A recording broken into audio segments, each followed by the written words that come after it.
CNN. Two of President Donald Trump's top officials are now pointing the finger at the administration's own scientists and Americans' pre-existing health conditions to explain the country's world-leading COVID-19 death toll.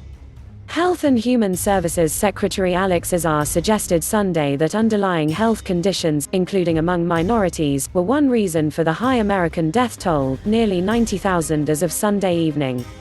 And Trump trade advisor Peter Navarro added the government's own Centers for Disease Control and Prevention to its list of scapegoats alongside China and the Obama administration.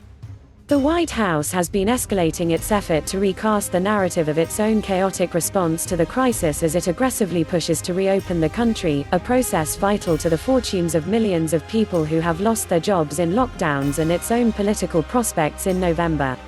The effort follows Trump's repeated early denials that the virus would be a problem for the United States and claims that his administration had it under control months ago. The United States accounts for about 4.25% of the world's population, but currently has about 29% of the confirmed deaths from the disease, and models used by the White House suggest the tragic toll could rise to around 147,000 by early August.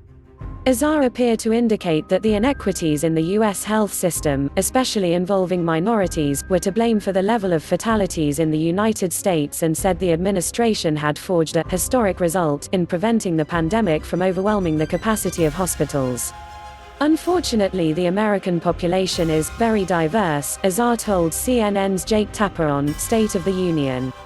It is a population with significant unhealthy comorbidities that do make many individuals in our communities, in particular African American, minority communities particularly at risk here because of significant underlying disease health disparities and disease comorbidities, and that is an unfortunate legacy in our health care system that we certainly do need to address.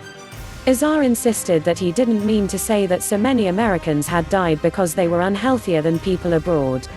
But he added that the country had a significantly disproportionate burden of comorbidities, including obesity, hypertension, diabetes, adding that these are demonstrated facts that do make us at risk for any type of disease burden.